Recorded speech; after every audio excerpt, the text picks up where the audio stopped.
할렐루야. 오늘도 우리 주 예수 그리스도 안에 있는 생명 안에서 감사하고 축복을 누리며 또 그 축복을 세상 곳곳에 증거하는 빛의 자녀 되기를 축복합니다. 오늘 하나님의 말씀은 마가복음 11장 1절에서 19절의 말씀입니다. 주님께서는 천하 만물을 만드시고 또 사람을 지으실 때 계획과 목적이 있었습니다. 그러므로 사람들은 주님이 쓰시고자 할 때 그 쓰임 용도에 맞게 사용되어져야 됩니다. 만물도 마찬가지로 그러합니다. 오늘 본문은 세 종류의 피조물을 보여주고 있습니다. 첫 번째는 새끼 나귀입니다. 하나님이 구원하시는 일에 복음전도의 사역에 예수님께서 이제 예루살렘으로 입성하셔서 마지막 유월절을 준비하려고 하는 때 주님께서는 새끼 나귀를 사용하려 하십니다. 그것은 이미 예언된 것입니다. 주님은 겸손하여서 어린 새끼 나귀를 타고 입성하시는 것이 이미 계획되었기 때문입니다. 이때 나귀는 주님의 뜻에 순종하여서 지금까지 그가 한 번도 타보지 못한 모습으로 있었습니다. 물론 그런 나귀의 상태를 두고 주님께서 쓰신 것이지요. 그러나 또 그 주인 어떠합니까? 주님의 요구에 순종했습니다. 제자들이 끌어가려고 할 때 무엇에 쓰려 하십니까? 라고 그는 물었습니다. 이때 주께서 쓰시겠다 말씀하십니다. 그는 즉시로 순종합니다. 이 주인의 믿음이 없었다면 주님의 일이 이루어지지 않고 그 가문과 그 가정과 그리고 그 나귀를 사용하지 않았을 것입니다. 또한 제자들의 모습을 바라봅니다. 혹시 우리 같으면 그런 질문을 할 수 있지 않을까요? 어떻게 허락도 없이 씁니까? 어떻게 마음대로 씁니까? 상의는 해놓으셨습니까? 가서 거절당하는 것은 아닙니까? 그러나 주님의 계획과 주님의 뜻에 우리는 우리의 생각을 말하는 게 아니라 내 생각은 이런데요가 아니라 주님이 말씀하셨으므로 주님이 말씀한 곳에는 역사가 일어난다 라는 믿음으로 우리가 삶을 살아갈 때 주님께서는 이미 계획하고 계신 줄로 믿습니다. 정말 그랬습니다. 가서 매여 있는 나귀를 풀려고 할 때 그 주인이 와서 물어봅니다. 왜 푸느냐? 무엇에 쓰려고 하느냐? 이때 제자들이 대답합니다. 주께서 쓰시겠다고 합니다. 이때 주님께서는 그 주인의 마음을 움직여 주셨고 또 역사를 이루는 것을 볼 수 있습니다. 예수님께서는 이러한 일도 하셨었습니다. 첫 번째 이적의 역사가 물이 변하여 포도주가 되는 역사입니다. 이때 주님께서는 포도주가 떨어져가는 그때 어미에게 그리고 또 종들에게 그 물을 떠다가 잔치자리에 내놓아라 라고 명령했습니다. 이때 그 어미는 말합니다. 종들에게 주님께서 말하는 대로 너희는 행해라. 그러므로 우리는 알 수 있습니다. 주님께서 말씀하시면 또 감동을 주시면 우리의 생각과 맞지 않는다고 그것을 핑계하거나 거절의 이유로 삼지 않길 원합니다. 순종할 때 하나님의 역사 일어나는 줄로 믿습니다. 또한 하나님께서는 무화과 나무를 보시고 시장하셔서 배고픔을 느끼셔서 무엇인가 먹으려고 찾아갑니다. 열매를 찾은 것이지요. 모든 나무들이 있습니다. 어떤 것들은 그늘을 이용하기도 하십니다.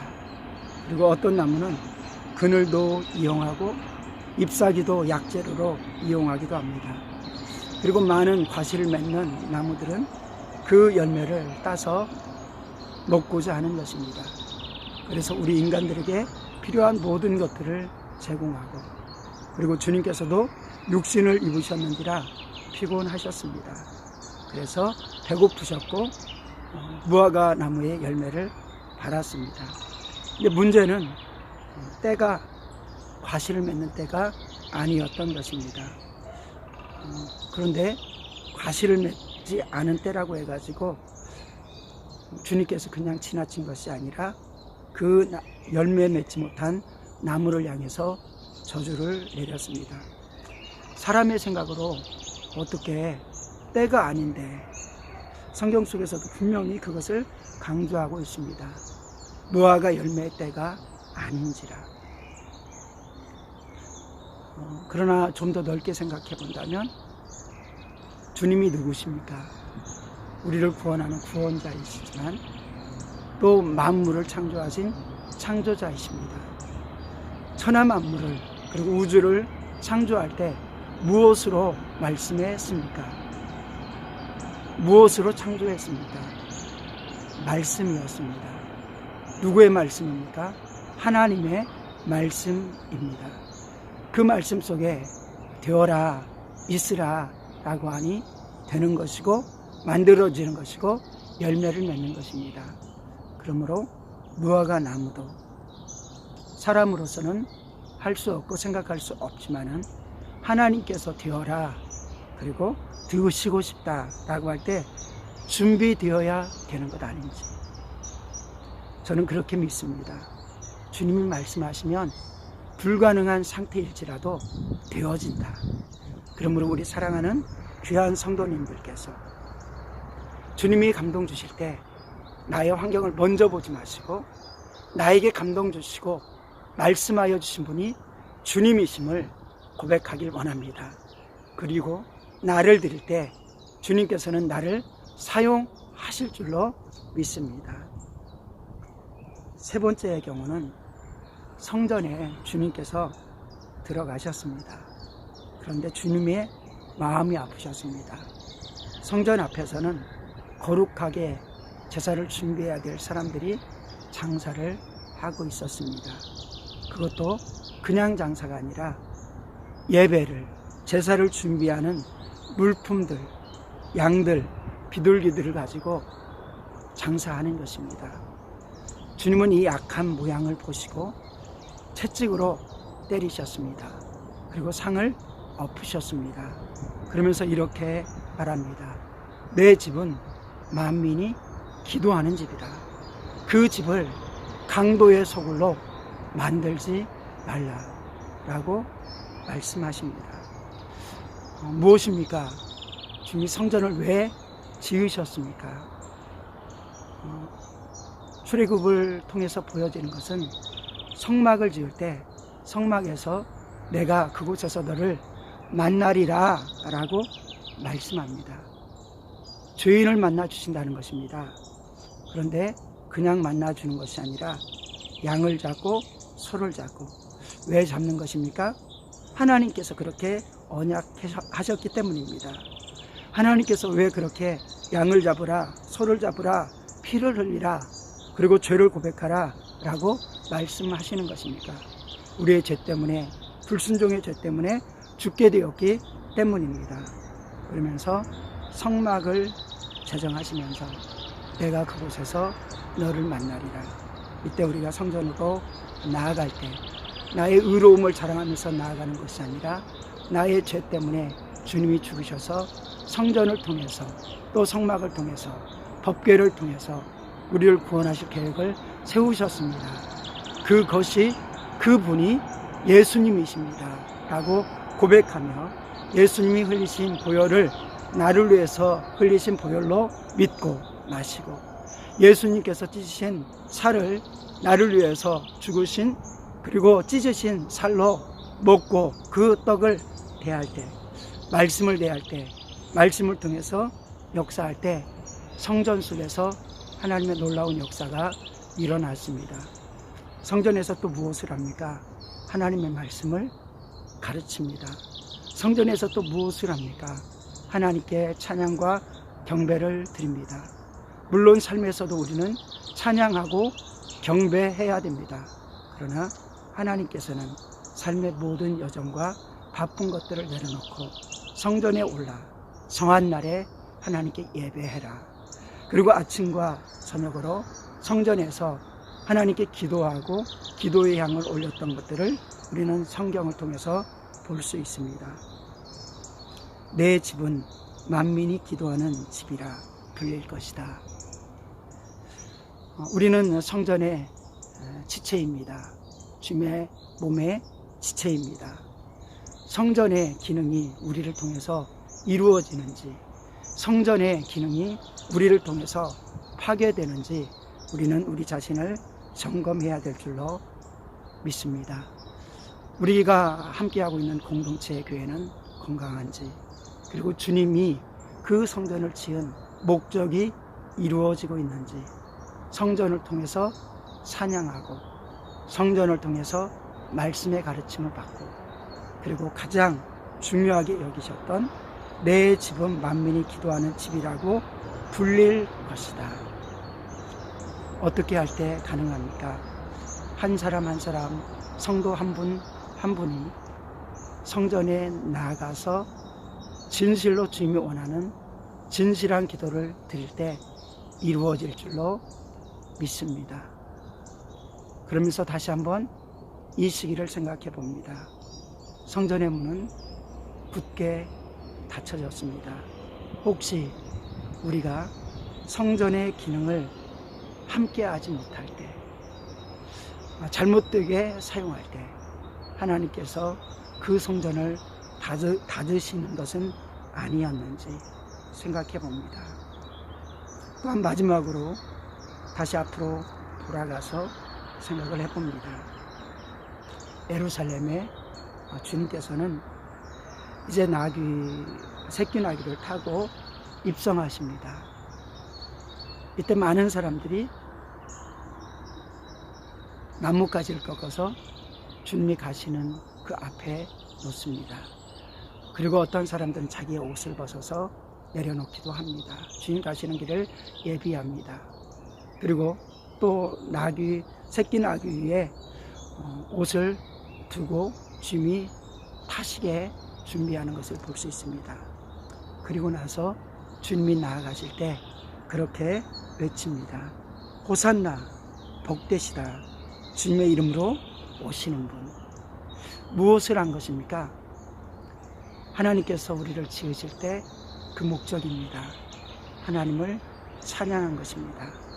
그러나 이때 율법자들과 또 바리새인들이, 제사장들이 분노합니다. 저들 조용히 하게 하십시오. 왜 이렇게 소란스럽게 만드십니까?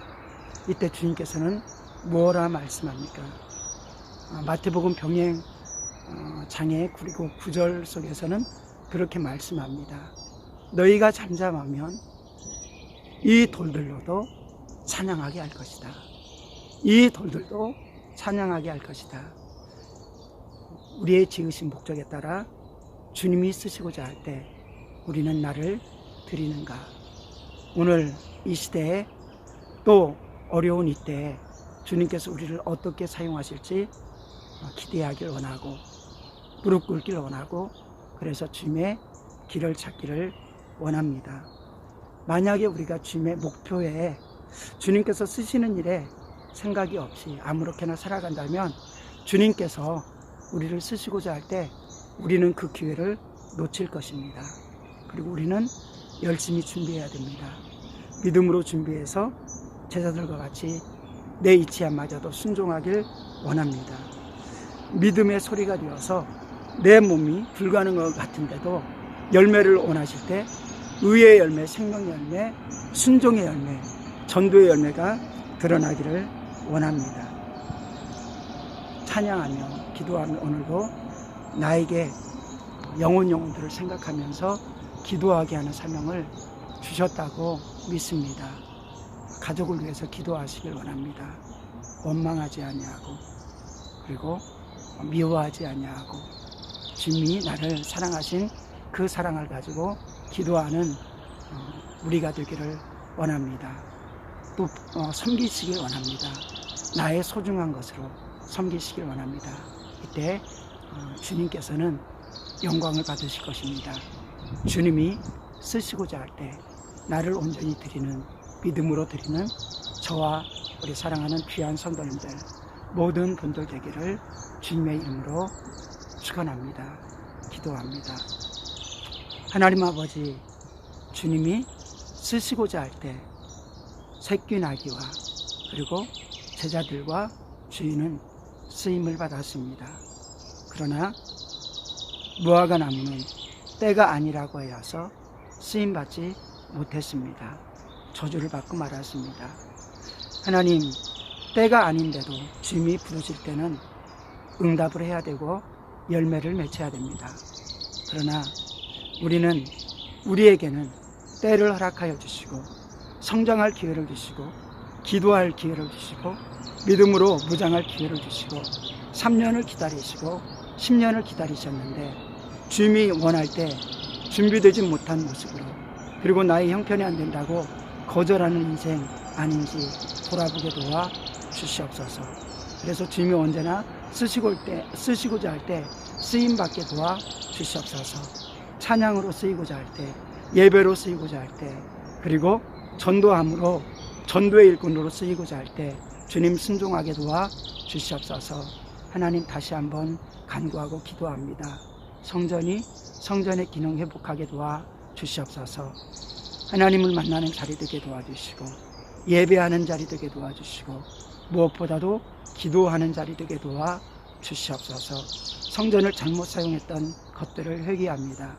성전에서 거룩하지 못한 생각들을 가졌던 것, 성전 속에서도 미워하고 싸웠던 것들을 회개합니다. 성전이 성전으로서 회복되고 지금 성전을 잃어버린 것 같은 시대에 바벨론에 있던 수많은 이스라엘 사람들이 예루살렘 성전을 향해서 기도한 것처럼 하나님, 우리가 각각 주님을 바라보며 성전 대신 주님을 바라보며 그리고 공동체의 의형의 교회를 향하여서 바라보며 진실하게 회복을 위해서 회개하고 하나님께 영광을 돌리는 때로 만들어 주시옵소서. 감사드립니다. 오늘 한 날도 성도들 삶을 생각을 환경을 맡깁니다.